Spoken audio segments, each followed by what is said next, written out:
in the jam session, guys, so we're kind of getting them all live, but we wanted to come to you guys first. Yes. Yes. And then eventually I'll turn off Alexa.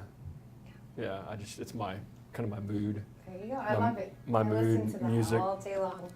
Okay, so what do you listen to though? What's your... Everything. I think Rolling Okay, Stones so are the probably Rolling our first Stones is pick. like #1 for sure. Okay. Okay. And then I'm big on classical and the coast modern. Uh-huh. It's really good, really cool. Yeah? Music. 311. So just like everything. Well, it's interesting because like Brandon, I don't even know if he's old enough to drink yet. Yeah. I'm just kidding. You know, what are you, 24? 25. 25. And I'm like, okay, dude, you know, dealer's choice, whatever you want, right? So we'll just dealer's choice it, whatever you want. So he always goes with classic rock.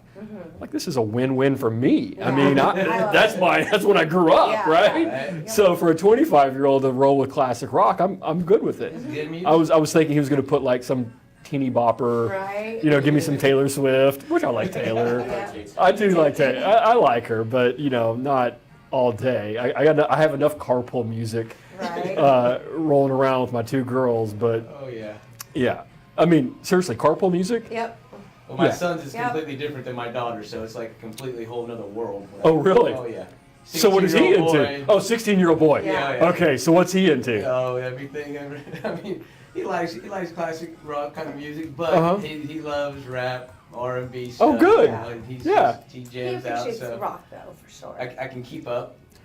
Okay, so on the rock side, is it like the new harder rock or Well, the classic or? Everything, Rolling Stones, AC/DC, Yeah, Led he likes kind of stuff. I Zeppelin. guess because mom and dad Yeah. also jammed it out. So, Sure. but we do have a lot of dance sessions at home. Yep. A lot of dance Oh, sessions. oh really? Karaoke night? Any karaoke Not a night? whole lot of No, we karaoke, need more to. dancing. Yeah, we more do dancing. dance. Oh wow. Sometimes cardio. throw on some country music, try to teach Jackie how to two-step. Try not to fall. Really? Well, that's how I met my wife. That's how I met Jen. I mean, she was the only one that could follow me country dancing. Oh, there you Yeah. go. So we all went out as a group. There's a bunch of us going out, and sure enough, I just kept dancing with her because she could follow me. I have a Yeah. bob step. The bob step. Yeah, it's I not like it's not that. a two. Yeah, I'm always a little bob unique. step. I'm always a little unique and different. It's not the two-step. We're going to have a little bob step in it. Bob step, I like it. Are we live? Like- Oh, we're live. See, we just get going. See how Bob easy. step. See how easy these jam They sessions are. so are. They're so easy. I'm comfortable now. Hey guys, in this jam session, Jacqueline and Chad Billings Hello. stop by. So this is the 68th 68th episode of the Bob Mortgage Jam. You even knew that. Yeah. Oh my gosh. I love did. that. Our guest already knew that it was the 68th, and I'm sitting here on the 67th. All right, 68th jam Yes. session. So welcome, guys. Thank you for Thank you having for us. Yeah, Alexa off. Oh, it's just I'm good. 1 for 1. There you go. No, I'm excited. We've had our prelim meeting, did all that fun stuff, and I wanted to have you back in to get the audiences to know a lot more about you. I know that camera right there, a lot of people that are following you there is going to know a lot about you, Yeah. right? Yep. These over here, these three, probably not so much, so we're going to really just kind of go in at it and understand a little bit who you are, where you guys got started, when you guys got started, what you're looking forward to in the future. So from a 30,000-foot view, Yeah. right, just really quickly, let everybody know who you are. Go ahead, Jacqueline. All right. First. Well, me and Jacqueline, we've been in real estate now for a little over 4 years. Well, me a little over 4 years, Jacqueline a little over 2.5, almost 3. Before real estate, I was a builder and contractor for 15 years, doing total renovations, remodels, bathrooms, kitchens, room additions. Wow. And always, was around a home. And Jacqueline told me, hey, you need to get into real estate.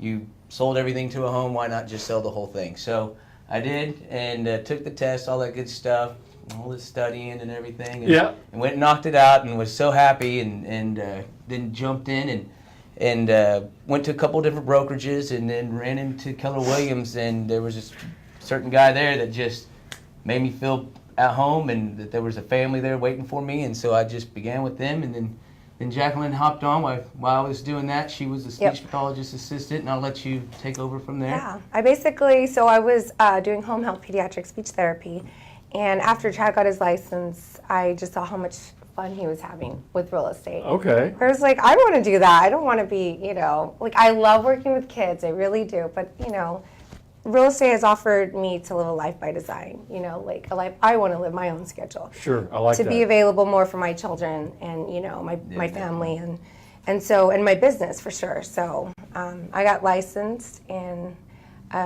I love real estate. And then I was scratching my head like, what did I just do? I just signed my wife up to work with me. Yeah. Well, I mean, hey, that's going to be a topic we're going to have to talk about, but because not everybody can work together, so I know there's some ups and downs. My wife and I can definitely chime in on that. Yeah. So 4 years and 2.5 years. Yeah. Yes. License. Okay. I mean, you didn't see yourself in real estate. I mean, it just kind of.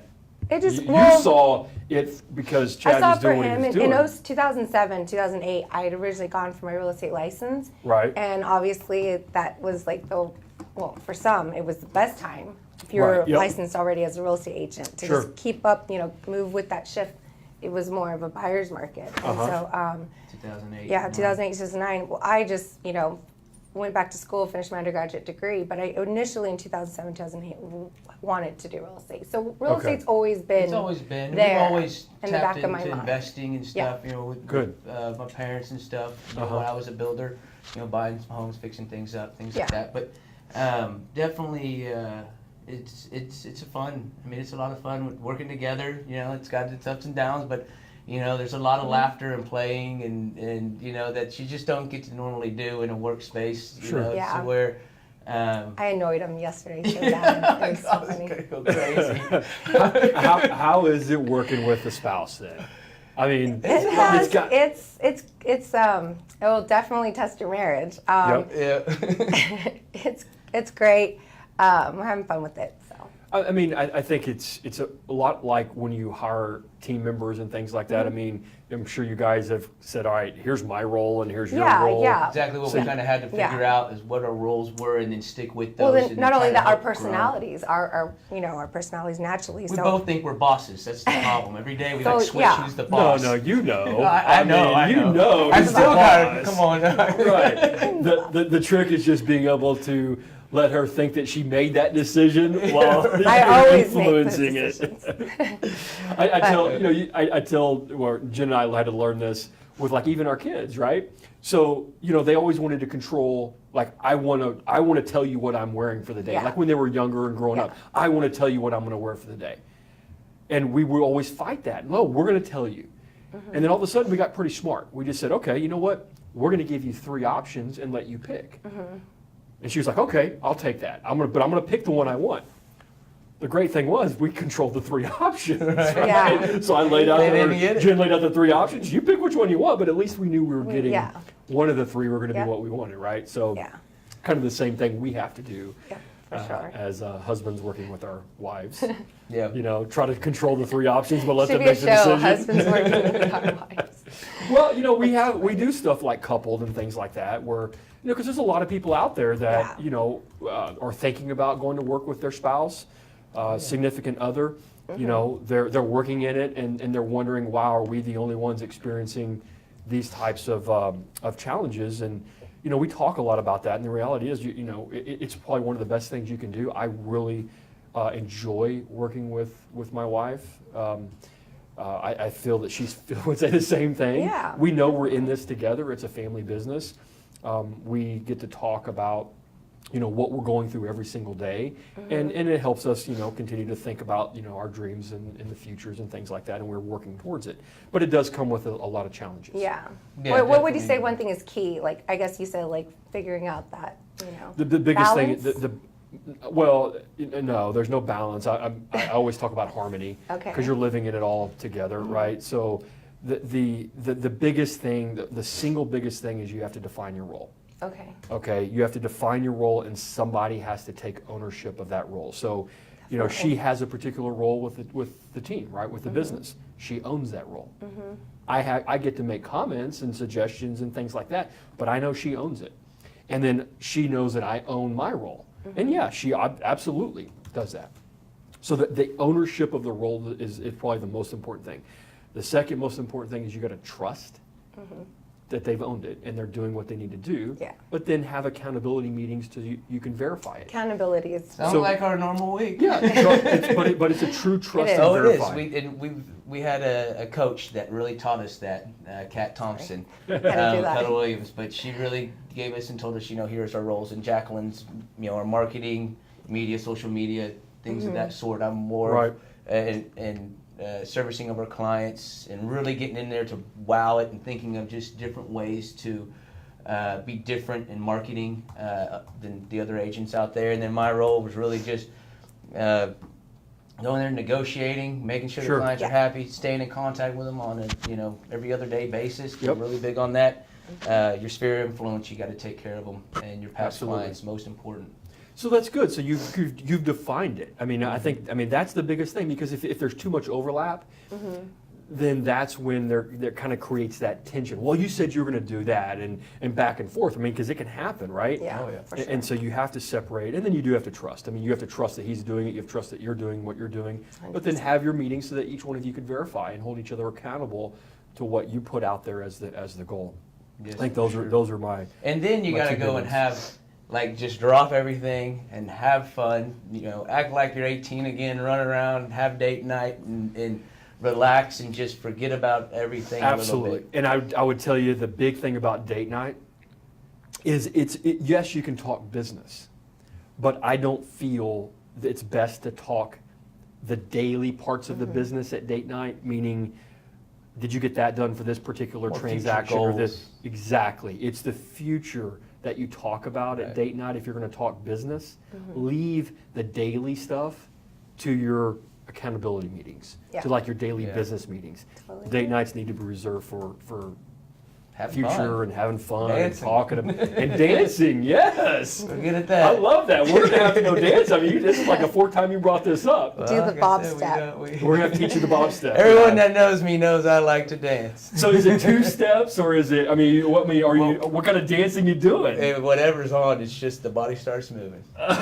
Keller Williams, we like to dance. Keller I- Williams, we have fun. I together. like that. Now, question: did anybody provide? I'm just curious, like discouragement, like you don't want to get into real estate, you don't want to be a realtor.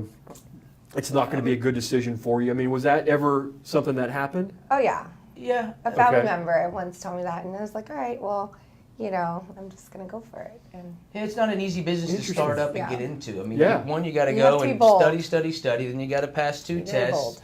And majority of the time, people don't make it the first time. Yeah. On the test, you got to redo that. There's a little bit of a lot of people self-building in don't there. get into real estate full time. It's like a part-time Part-time gig, deal, and- Yeah, right? and I started out part time. I had a flooring company I that I was transitioned as running well. while I was doing that. While I was 6 starting months my into it. first year, and then from there it just kind of snowballed, and we Yeah. doubled the numbers every single year. And so we just staying on our goals and knowing your goals and your numbers very important.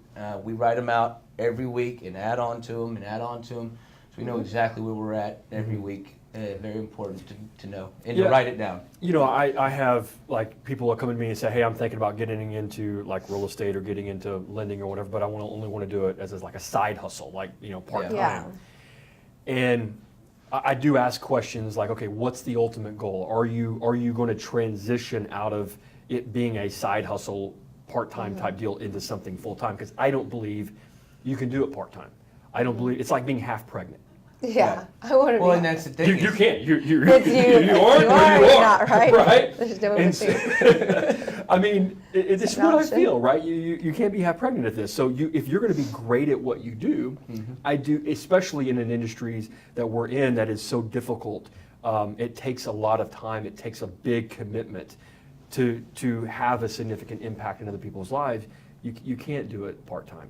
So, I tell people, look, I'm good with you getting into it that way, but do you have a goal to transition out? What's the plan to get you into this full time? And Yeah.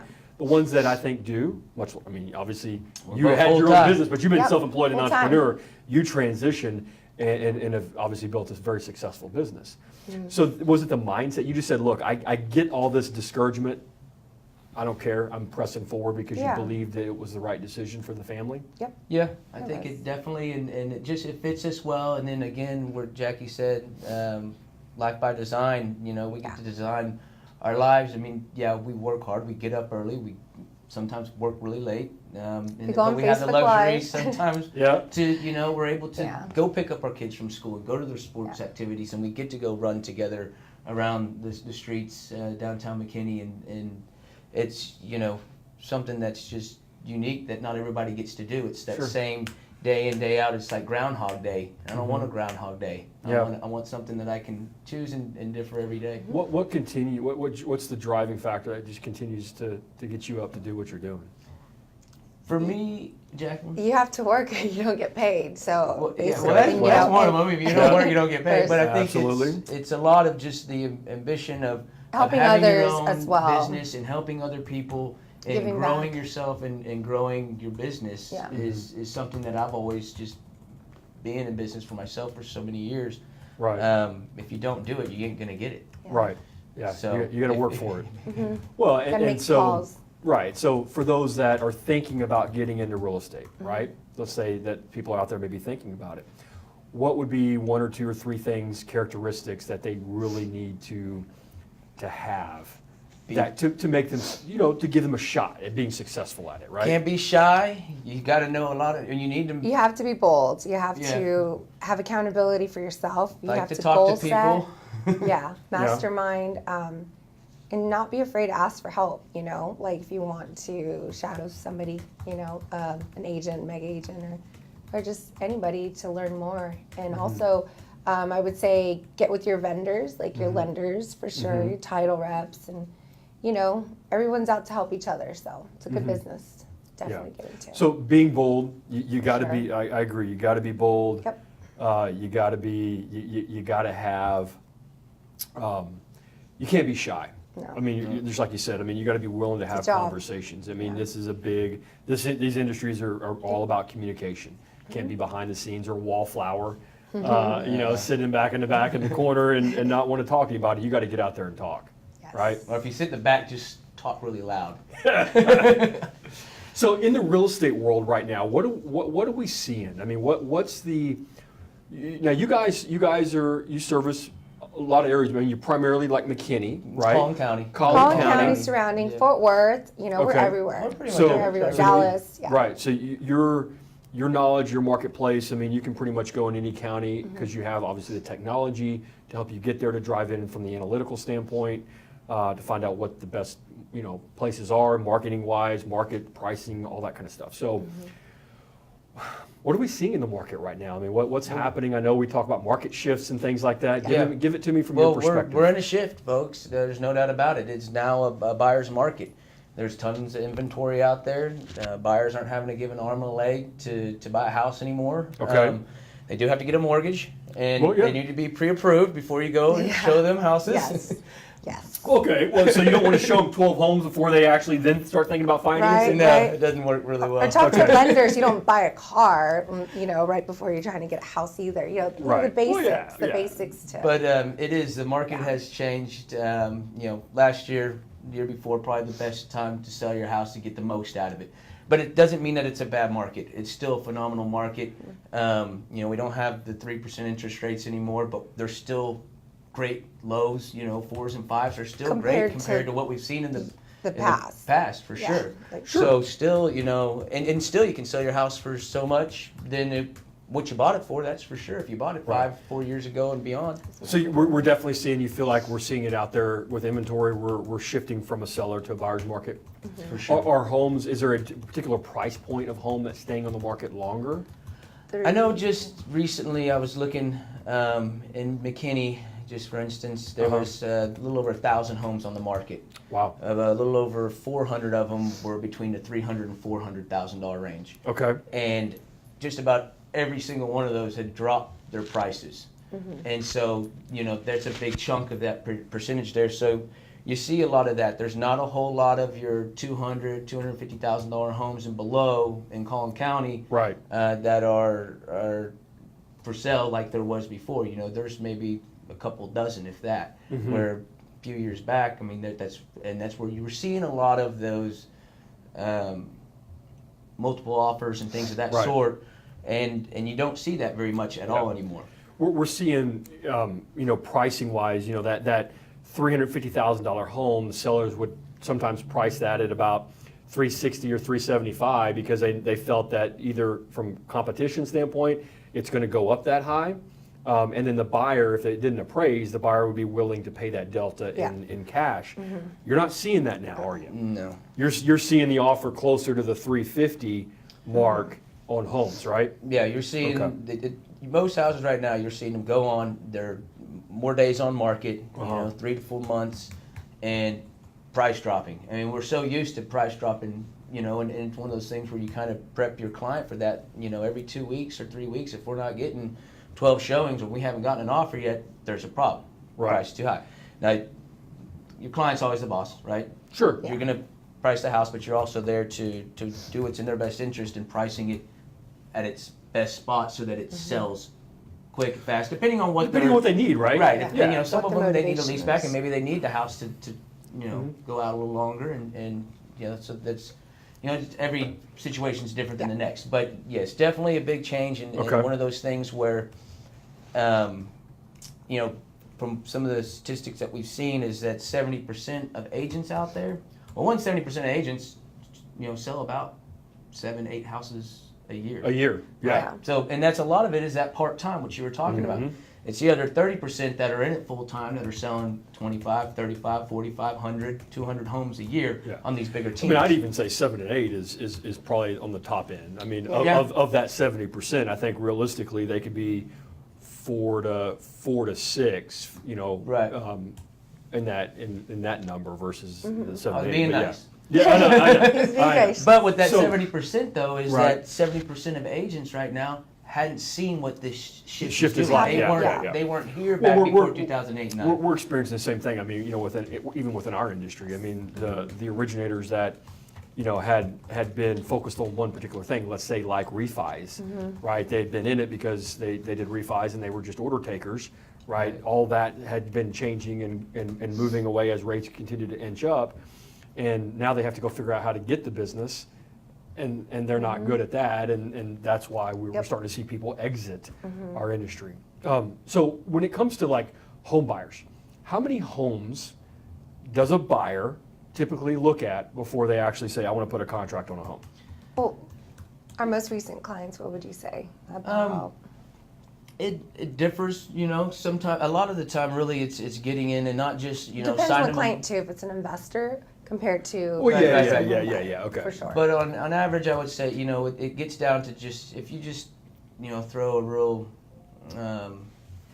generic kind of search for them for homes, and it's just sending them homes and they're just looking at them. But if you really dig in there and find what they really want and send those to them, and usually I don't like to show more than 5 or 7 homes. After like that, it's just, you know, everything kind of just mushes up. So, but on total, I would say, you know, maybe 10 to 15 houses. You know, I love my clients that come in and we look at the first house and we're like, I want it, let's buy it. Sure. That only happens once in a while. But usually I would say, you know, 10 to 15 homes before we're putting a contract on something, if that. Okay. Now, you mentioned something about whittling it down, right? You don't want to go show them 25 or 30 homes, right?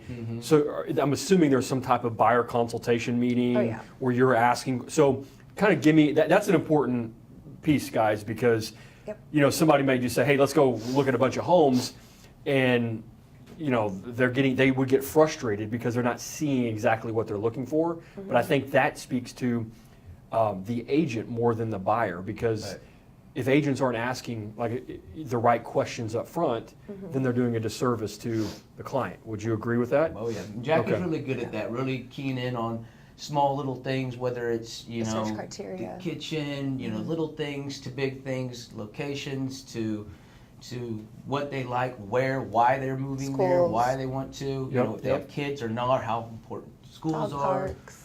You know, dogs, animals, things like that. Yeah, dog park, parks. yeah.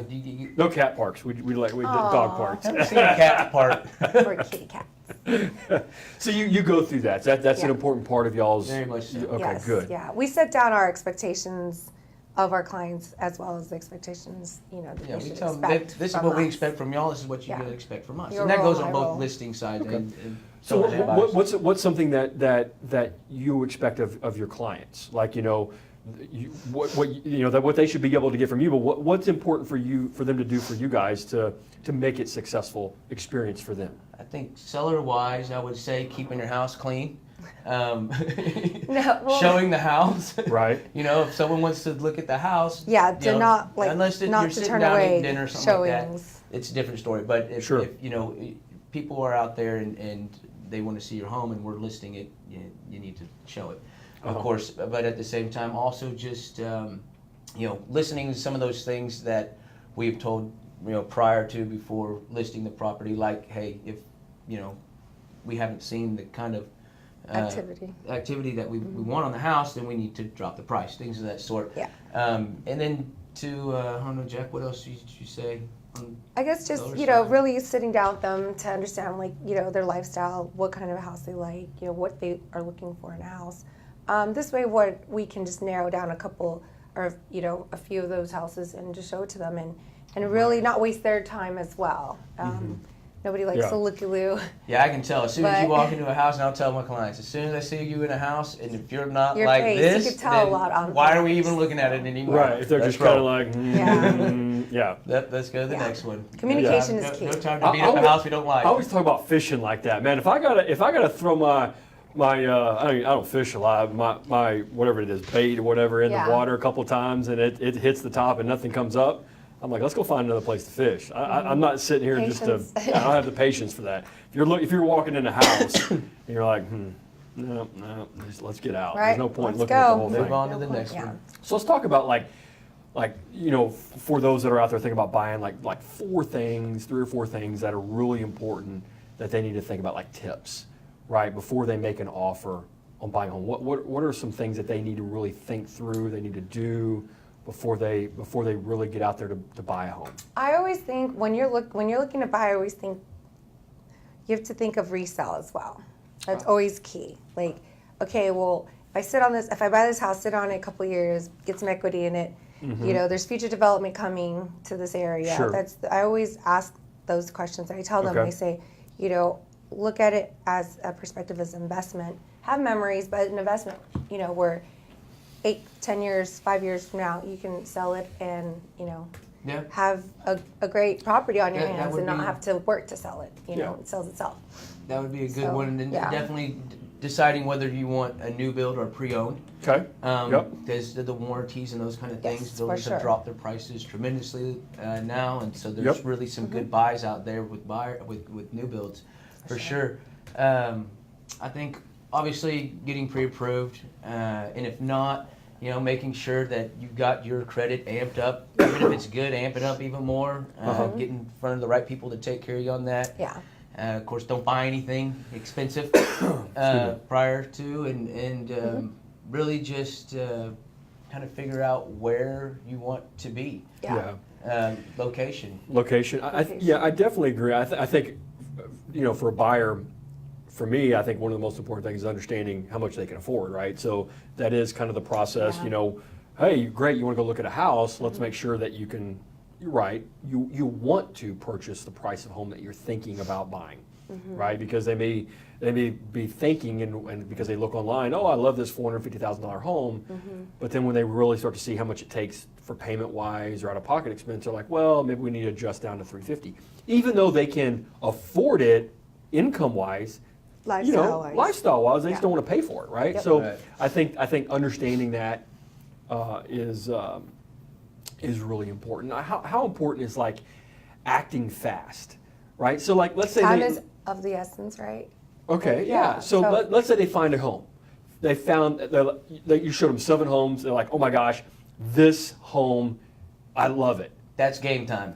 That's when I stop what I'm doing and No. I want to go home. I want to sleep on it for a couple of days, and then I'll let you know if I want to make an offer. What do you tell them? Well, if you've got a chance that you might lose it. Yeah. So $100 is option period. $100, Bingo. $200. Guys, this is the wisdom right here. This is why you use these guys.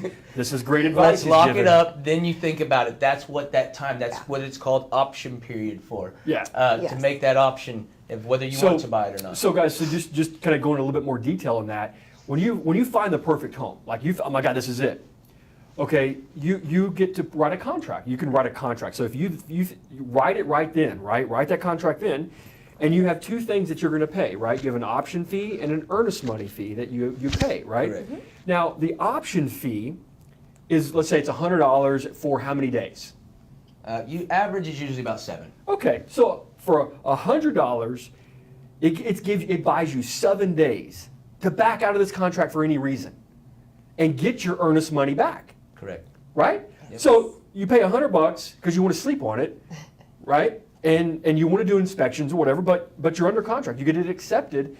And if you decide you wake up on the wrong side of the bed one day and you're like, you know what, this isn't the house, then you can back out. You lose your $100, but everything's okay.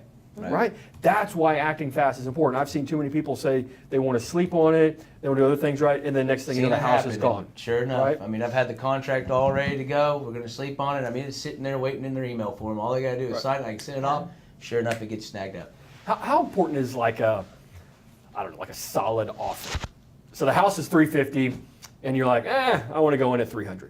It's been on the market 12 days. Yeah, not going to happen. And Okay, so how do you help them understand how to make that a solid comparables. offer? Yeah, comparables, looking what has sold recently, not last Not year or last the year year. before, but Right. recently sold. What's pending, and you can even reach out to those agents and see if they're willing to give you any kind of Sure. numbers or things of that sort. Uh-huh. But really truly finding what that house is worth. A lot of agents out there, they do work their clients correctly and price the house right, but there's a lot that the client prices the house wherever they want it, and It's $350. They're still pricing at $365. right. So And- there are some that Sure. they're $50,000 over what they need to be. Wow. But if they're the ones that are going to sit there on the market longer, and you'll see that a lot.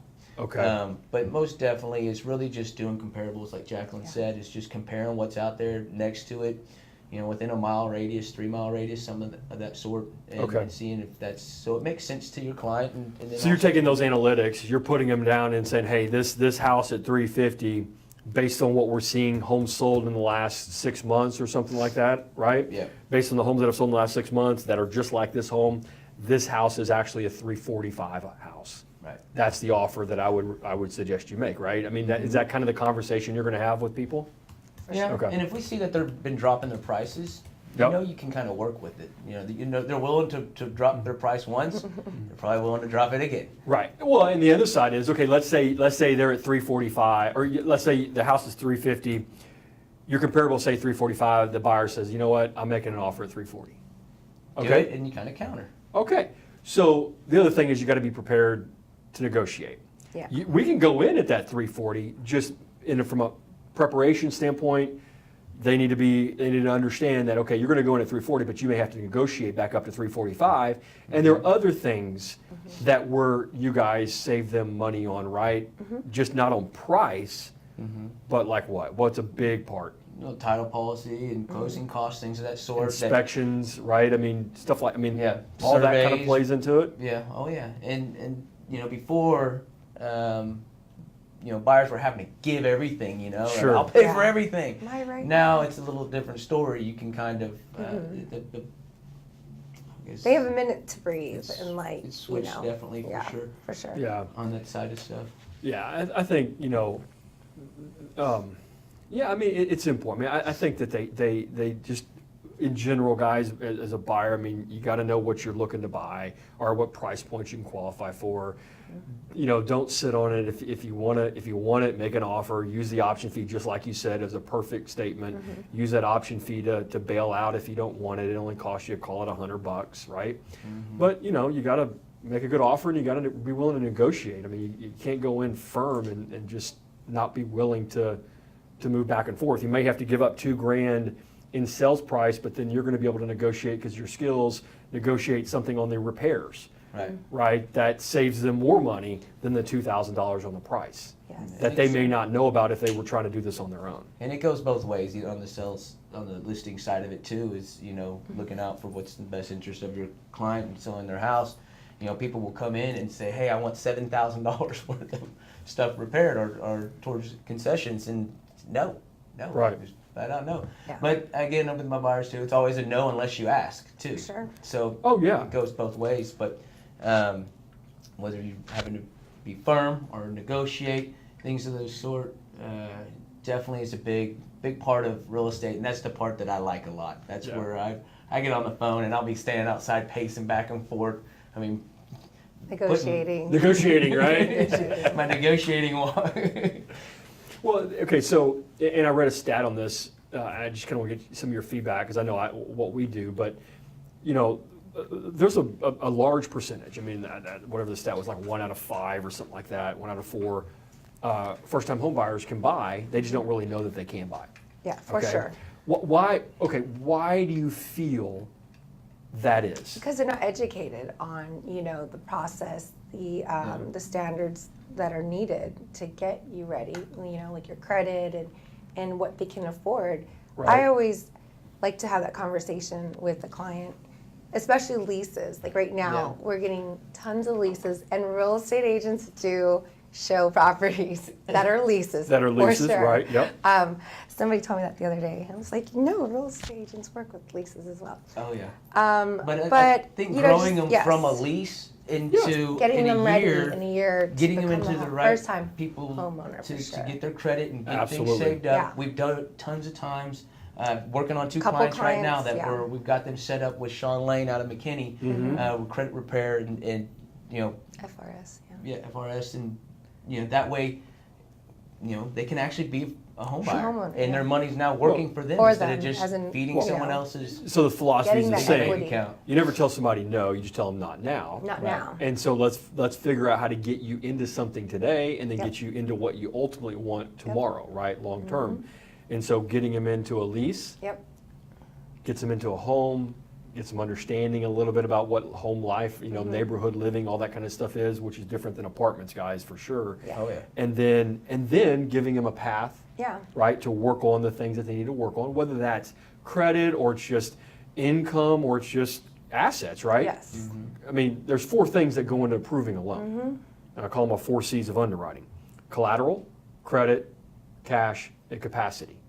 Collateral is the home, which, when we find the home, we're going to make sure it's worth what you're buying it for, right? That's the appraisal piece. But the other 3 things are things that you guys, we can work on together with that client that decides they need a lease for this period of time. Yeah. Is it credit? Let's get them Collaborate over together. there. Yeah, let's get them on the path to credit repair. If it's income because they just went self-employed, okay, well, let's talk about what that means and how to file tax returns so that we're filing the income properly. Yep. Or is it just assets? Right. Can they qualify for a grant loan to help them cover all the down payment and everything? Or, do they make too much money where they can't qualify, so now it's about savings, right? Or where can they get money from a family member? For sure. So it's just those kind of things, right? So that's good that you guys will do leases. Yeah, Yeah. for sure. I mean, we're in the real estate game to obviously help people, Okay. and I'll take on anything. and I had a guy come over the other day. He'll and he take asked on me, he goes, anything, "You know but- anything about foreclosures and going to the footsteps of the courthouse?" I was like, "No, but I'll tell you what, I'll go up there and find out for you Let's real go quick." learn. You go up there with some money and you go up there Right. with a pre-approval and say, Can't all be right, too we're going to hard. close this thing in so many days. Same with Yeah. commercial. I just working on a commercial deal Yep. and Yeah. never did, and started asking. I was like, me and Jacqueline, we have Tina, our transaction coordinator, and so she sees a lot of contracts. And I called her up and I was like, "Hey, what do you think about commercial? 'Cause it's something I can do." She said, "You can do anything, Chad." I was like, "All right, cool." you can. You can. I mean, You know what it was? It actually there's was pretty no fear. easy. It was pretty No easy. fear.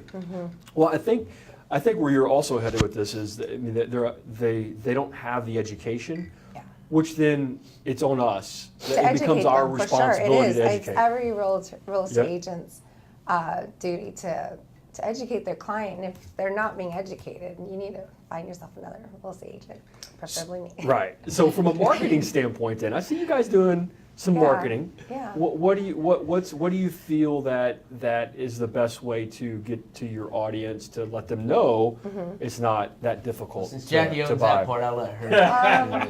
Just doing videos on, like buying process or, Okay. working with a realtor for a new build with, new construction, things to look out for. Just trying to educate, and if y'all ever have any questions, just message me and I'll do a video on it. I'll go find the answers if I don't have them for sure. Okay. But just educating them on just anything really, like home buying, selling, staging. We have a newsletter as well.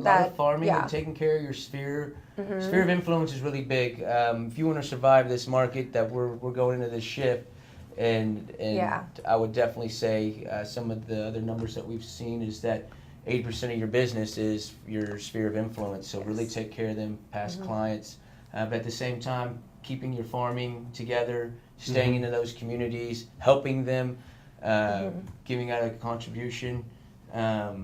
Is a lot what we do too when we're knocking on doors day to day and introducing ourselves to where some of the neighborhoods we know now, they know us and they expect, okay, what does Chad and Jackie have for us this time? They showed us about the trout fishing derby that they're going to have next Saturday that I can take my now, okay, they've just given me all the great restaurants or bars nearby, and discounts, or, whatever we can come up with, whether it's Oktoberfest, things of that sort. We always just try to give, but at the same time, let them know that we're here and if they have any questions. And we've also been building vendors as well, asking people, who do you know that you would refer to someone, whether it's a CPA. Well, I saw a great video. You guys doing that out in the community, right? You're out there knocking on doors, talking to people. Not talking about real estate. Just say, hey, we're accumulating. Vendor list, right? So who's the best roofer? Who's the best? And everybody who do y'all like to use, right? Yeah. Every the first answer they say, no, I don't know anyone. I'm like, really? You don't know anyone? You know someone. Who mows your yard? You not like that guy? Why do you hire him? And then they're like, oh yeah. And then they start thinking, and then they have people. So it's kind of a fun game. But the great thing about it is you get contacts, and then you usually get their contact information very quickly too, because then you share with them, hey, do you want this list of vendors that we've found that are here in the community, help building our community. It helps out a lot. I would also say with Facebook page and marketing, there's a lot of different things out there. There's so many things that you can plug into, and I think really important is plugging into the things that you're really good at and hitting those hard. Yeah. Okay. Because there's some people that don't want a door knock, or they don't like being on videos. Yeah. And so there's other ways for them to market, whether it's you have to putting out flyers, comfortable with things the of that uncomfortable. sort. Yeah. For sure. Yeah, definitely being comfortable with the uncomfortable. So if a seller or a buyer, right, is looking to choose a particular real estate agent to represent them, what are some things that they really need to consider or ask before they make that decision? I would, I first would say I don't think it necessarily matters how long they've been in the business. Okay. Because it's the amount of education they're getting. Okay. I've gone up against other agents that have been in this business. I mean, they are sautéed, flipped, seasoned, all the whole 9 yards. And they are just not up to date with what's out there now and what's going on. They're resting on their how old but there are some out there that, man, they are on top of their game, and I love talking to them. And but I would say it's really comes down to what avenues they're going to take to get your house sold. Okay. That are different than other people, whether it's aerial video, interior Which we videos offer to all our clients. Yes. To also their marketing strategies, what kind of, I go and show my buyers homes and I walk in and there's just a printout of a piece of paper from the MLS. Instead of having some really nice flyers open up that show you where Starbucks is, where this is, things like that. Local community Having parks, me and Jackie, we buy a whole kit that has I think 25 different pieces in it for every house. We send 5 pictures or 3 pictures to it. Jackie does all this, and then they send us this huge thing, and we're like, bam, this is what we got. This is what we're doing for you. So really just making sure that you're covering, that the agent is covering all aspects, not just putting a sign in the yard, putting a price on the house, and praying that it sells. Because you used to be able to do that. Can't do that anymore. Not with the amount of inventory out there. That's a good point. Right. You got to stand out, and that's what our job is to do, is to make your house stand out and get sold. Blow it up. Blow it up every day with just more and more getting it out there, letting other agents know, speaking up about it. Heck, I'll go and I'll stick, if there's little restaurants or cafes or something close to the Donut house, shops. I'll go put tons of cards of the house. Of the house. Yeah. Oh, wow, Little cards nice. of Little the house, business of the cards up listing, there. of the So listing. you're going to have business cards of that home. Yeah, that yeah. business Love that. card will They also call have it their own attached to more website. information. It's a little. Yeah, I'll have their own website. It'll also, they can text to get more information on it, which allows us to know who's interested in the house, so we can jump onto it as well. So a lot of just different marketing than what's out there. Yeah. You've got to definitely be on top of your game, and buyers or sellers, looking to work with an agent. Yeah. Sit down, meet with them, and talk to them. Don't just use them because it's your brother-in-law's best friend and he's the best. Yep. It's get a couple of agents, have them come to your house, have them look at the house. Have your and- agent go out with you to look at the houses for sure. Because, I see a lot of not clients, but people come through open houses and they're not with their agent, their real estate agent. I understand not all the time you can't always be with Sure. your real estate agent, but I find that in this market, your agent should make the time, and be there with you, especially if it's a house where if you want it, you want to put an offer, and time is of the essence. Right. You want them to be there with you. So Yeah, if we see someone coming to an open house and they don't have an agent with them, and do you have an agent? No. Or no, they'll say yes. I'm like, oh really? Just They sign a usually contract with them? Yeah. No, then you don't have an agent.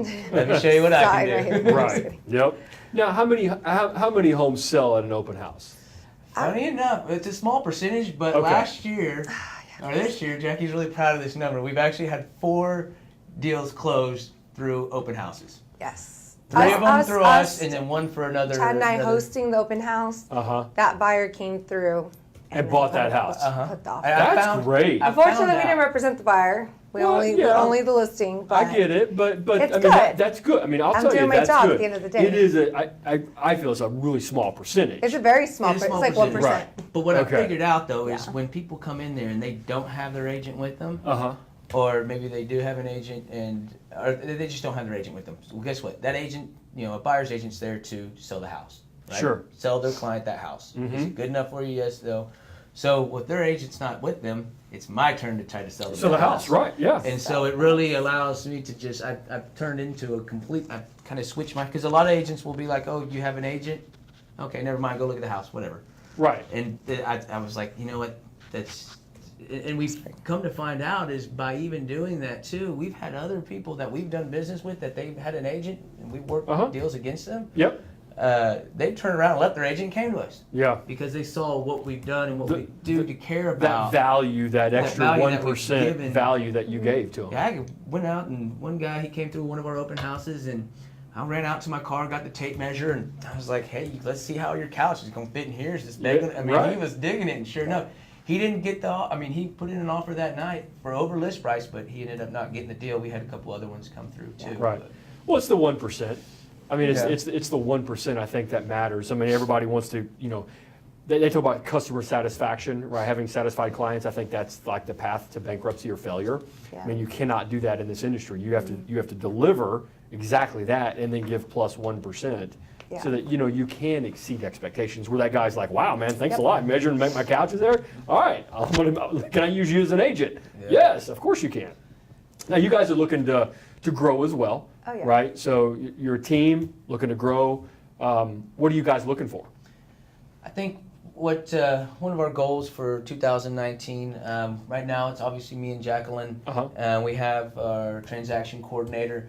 But from there, I think it would be getting into having an assistant, and with that, more for our cold calling or speed dialer. Yep. To be calling out to people, a lot of for sale by owners or expires or cancels. Someone really hitting home on that. At the same time, with being a buyer's or switching over and shifting to a buyer's market, having a buyer's agent underneath us. Yeah. So we would like to grow our team.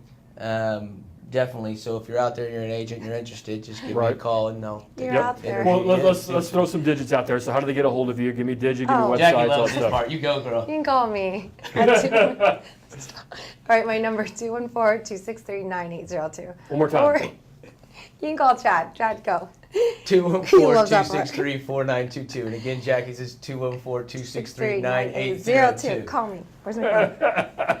It's ringing now.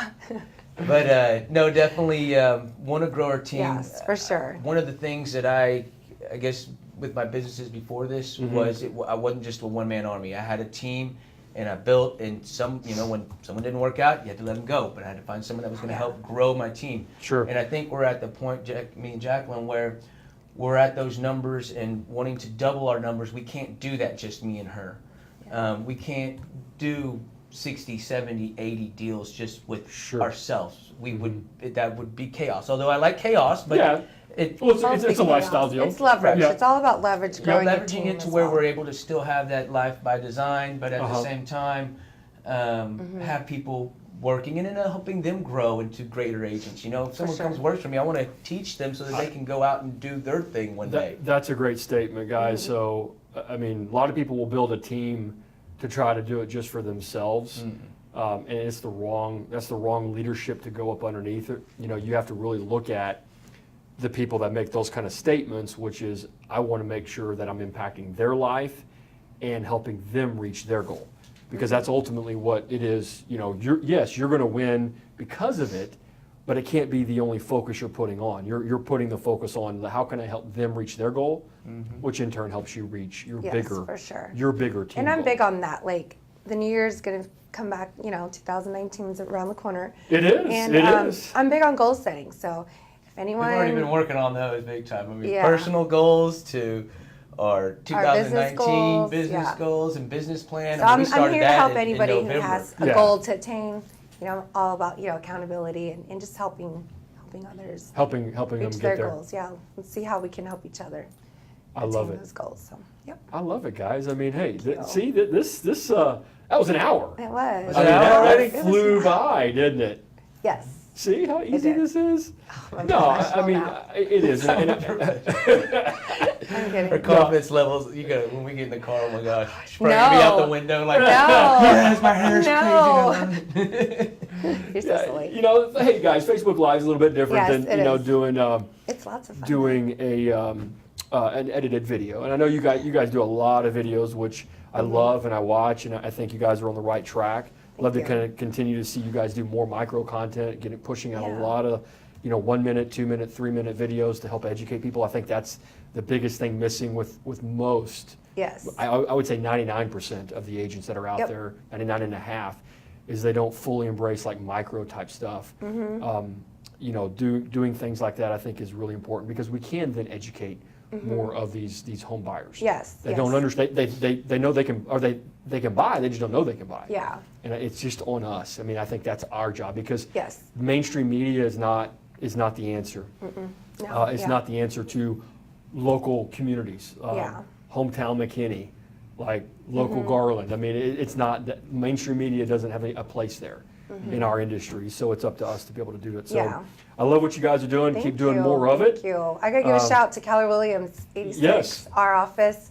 They're awesome. And our team leader, Brittany Stewart, she's great. She's big on always keeping us all educated and up to par. Technology. It's awesome. If you're not in that, a then you're big in thank you to our TL. Well, I mean, I think that's also why you feel confident about wanting to grow a team as well, because you have the support Professionals system, behind us right, as well. of KW that's going to be there to ensure that not only are you as a team successful, but they're providing you what you need Yes, for to sure. help those individual producers become successful. Yeah, that's just that's their deal. I mean, KW, that's their deal. I mean, they have the training, and they've really obviously stepped up from a technology standpoint. They're doing a lot of stuff. Yeah. They've got a lot of neat stuff in store and already pushed out, and it's just every other week there's something new coming up to us. It's just learning new. something. We have Just our own gotta grab app, it Kelly and app. work with it. We have the Kelly app. Yep, So it's just like, kind of like Siri or Alexa, but for AI Keller all Williams. day is what it's coming down to. Ask all Well, sorts of questions. I think the technology is going to be important, but it's not going to replace the individual.